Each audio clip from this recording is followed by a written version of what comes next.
Okay, Baruch Hashem, we are building the basics, the building blocks of the ABCs of being a Torah observant human being, the ABCs of Judaism.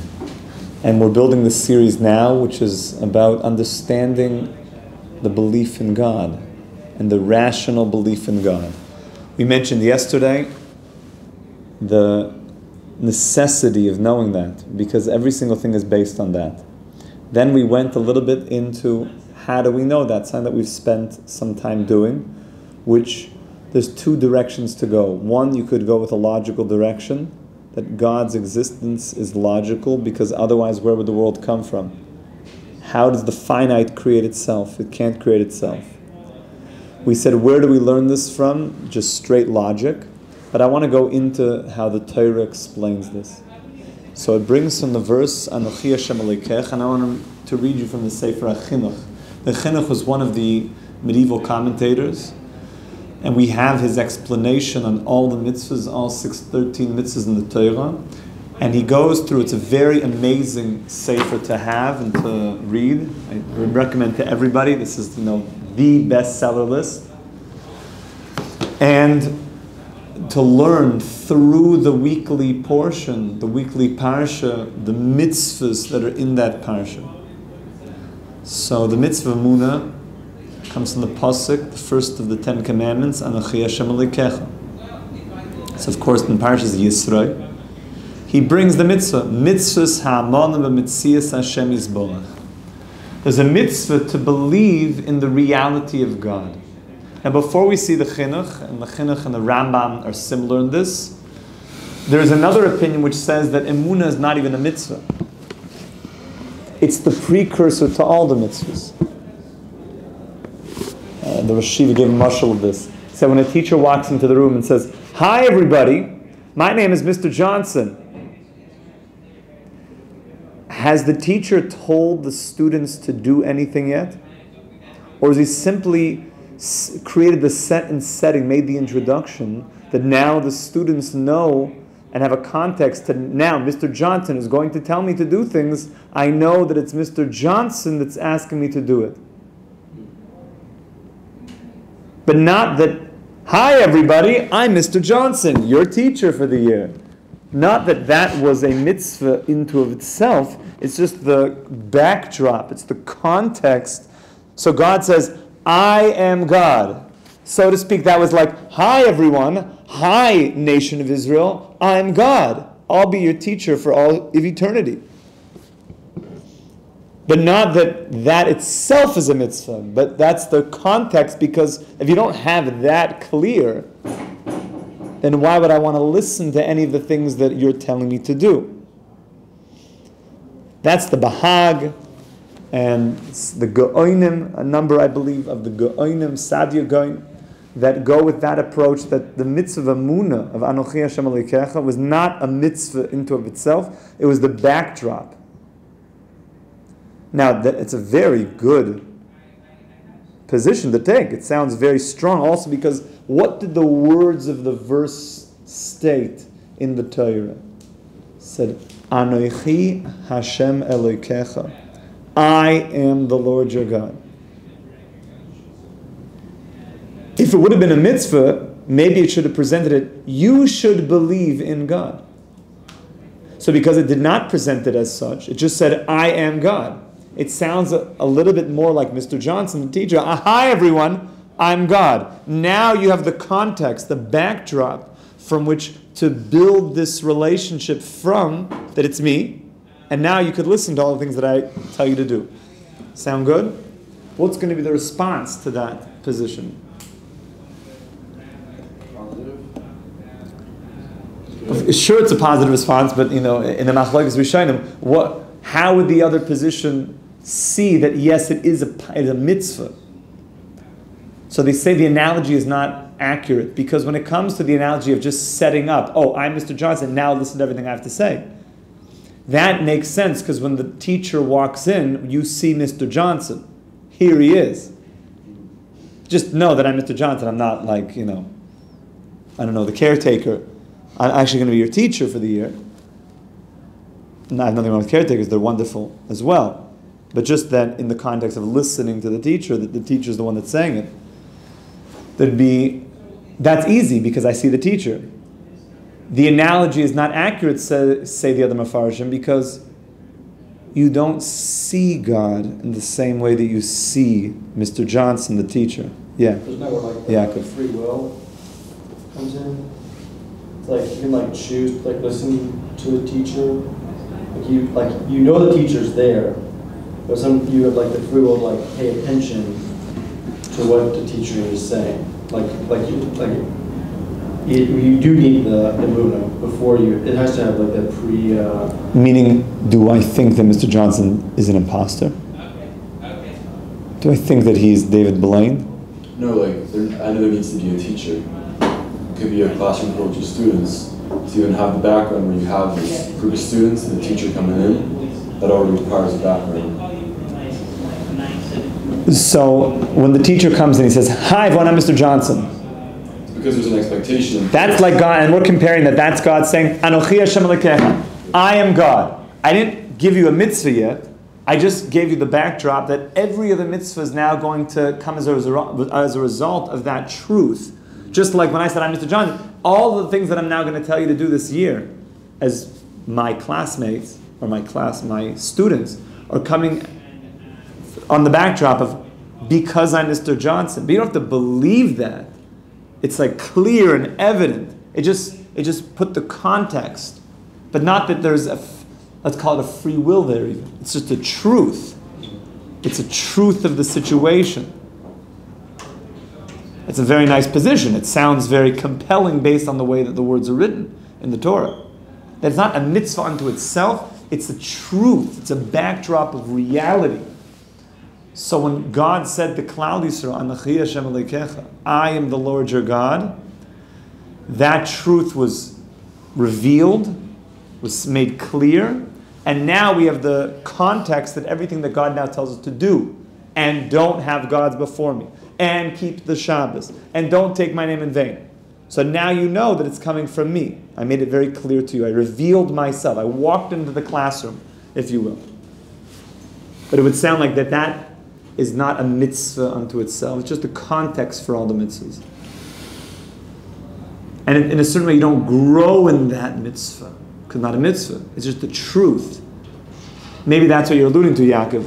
You might grow in how much you want to listen to Mr. Johnson, but you agree that he's there. You don't deny. You don't kid, he's a phony. He's not really there. It's no, he's there. He said, "I'm Mr. Johnson." No, we believe that he exists. That's clear. You're the wacko, no, he didn't come in. It's all a stage. No, he's there. He's a real person, Mr. Johnson. He's the teacher. So with God, it became ultimately clear. God is real. That truth of Mr. Johnson, lahavdil, God. And now that you know that it's God, so your free will is going to be how much you want to now listen to God. But the awareness, that became clear. So the Chinuch and the Rambam and many others, the majority of others, say no. Anochi Hashem Elokecha is a mitzvah unto itself. Believing in the existence of God is a mitzvah, which means major free will on that very point. In the first point, it seems like it's not a mitzvah because there's no real free will. It's just the truth. And you'd be a fool to not see that, because that's the truth. In the Chinuch, in the Rambam, and other Rishonim, no, don't compare it to the teacher, because the teacher you see. God you don't see as clearly because he's spiritual. Your interface with God is not through your five senses directly, even though you can get to those levels where you could feel God even in your five senses. So their approach is, the very existence in God is a mitzvah, and therefore there's going to be a free will struggle, And you're going to have to work your whole life to deeper and deeper know the truth that God is real and exists. So what does that mean? So simply you could have said, what do you mean? If ask me, so do you believe in God? So yeah, could you believe in God? Yeah, okay, check, done, mitzvah accomplished. There's only one problem. That mitzvah is a constant mitzvah. I have to so I'm constantly just reminding myself, yep, check, believe in you, yep, still, yep, nothing changed yet, yeah, good to go. So I want to compare this, a bit of a funny comparison. The comparison is the following.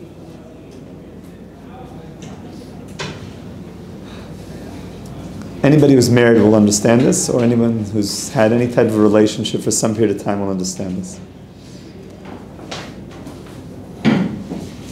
Oftentimes, a wife, a girlfriend, most often from the girl's side will say, so do you love me?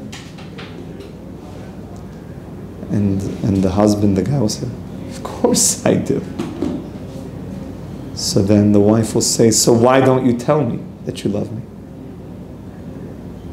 So what do you mean? Of course I do. No, but I want you to tell me. Oh, really? Like, why? Like, you know that I do. Like, you know it. Like, what do you mean? Like, no, but I want you to say it. I want you to say it a lot. And not always in exactly these words, but oftentimes something like this, where the husband will say something like, of course I love you. I told you under the chuppah that I loved you 25 years ago. And if anything changes in the status of that statement, then I'll let you know. But until something changes, the status quo is that I love you. Now, obviously that's incredibly coarse and a horribly insensitive thing to say. But is that the mitzvah of Emunah? I grew up, I had my bar mitzvah, and the rabbi said, so, you're becoming a man today, you have responsibilities to believe in God and put on your tefillin and never miss a day, now pose for the photo. And what? I check that box called yes. If somebody ever interviews me on the streets, I'll tell them, yeah, I said yes at my bar mitzvah. So I guess it just continues with that status. But there's one problem, is that line of thinking won't pan out because the mitzvah of Emunah is a constant mitzvah to go deeper and deeper into the belief of God. So how do we do that? According to the Chinuch and the Rambam and most others that don't say that the mitzvah of Emunah is not a mitzvah, i.e. that Anochi was just a context of who the one who's giving you the mitzvahs are. But that itself is a mitzvah. There's a mitzvah itself to believe in God. Then what is that mitzvah that we're going to be deepening every single second of our life? So I want to begin part one of that today, and then we're going to continue with this tomorrow. So listen to the words of the Sefer HaChinuch. He's going with the second position that we mentioned, that the mitzvah of Emunah is a mitzvah, is Anochi Hashem Elokecha, is the mitzvah of Emunah. What does that entail? So let's listen. Lahamin sheyesh la'olam Eloka echad. That I always know, we'll talk about knowledge, we'll talk about Emunah, we'll talk about that distinction in one of the coming classes. That God is one. Shehimtzi kol hanimtza, like the Rambam, that brought all that you see around you into existence. Which means that any given second, if I see this table and I think that this table just, popped out of nowhere, or is just here, or this table came from the tree, and where did the tree come from? The seed. Where did the seed come from? the tree before that, and where did the tree before that come from? From the acorn. But where did it come from? And I start thinking any given moment that I don't want to be fooled by that lie, that this is just an independent thing. And everything that you see is through and with God's 100% will and intent. Nothing that's operating in the world, that includes the guy that, stepped on your toe, and even the one that cheated you in business, also that guy. God is willing it into existence. Everything. Now that all of a sudden becomes a little bit more, I could see how I could use some work on that part. Everything has a purpose. Everything is, and no one else did anything. There's no other parties up there. There's no, we'll leave that one to the, God number 2 or anything. God forbid. There's no power struggle up there. There's no splitting off and fallen, Satan or angels that have rebelled and have a power thing and are now creating their own things outside the domain of God? The answer is no.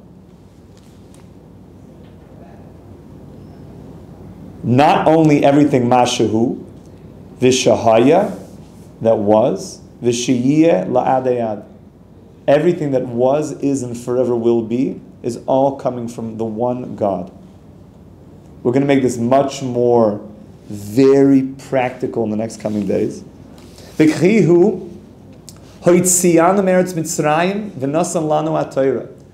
very interesting, and I'm going to leave that today as a question.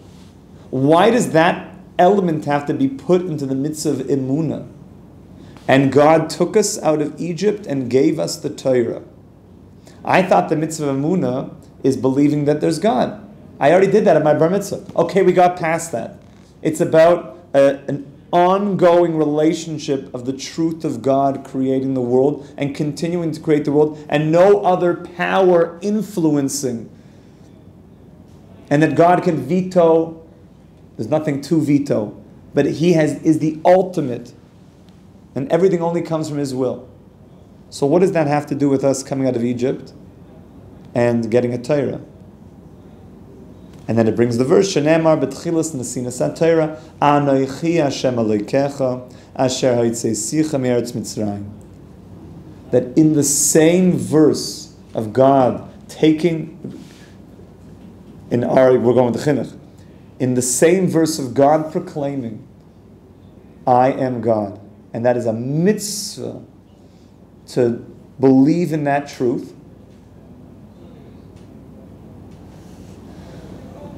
Juxtaposed in the same verses, and I took you out of Egypt. It's very telling that it should be just like that. It's very, very telling. So I want you to think today, we'd like to provoke a lot of thought, is why should it be that that's so important and part of the mitzvah of Emunah, of the truth of understanding and believing in the reality of God, is this whole element that He took us out of Egypt and He gave us the Torah. We should truly know the secrets behind this and internalize the secrets behind this. Amen. Have a wonderful day. Okay, we're leaving on a cliffhanger today, okay? So think about that. Call it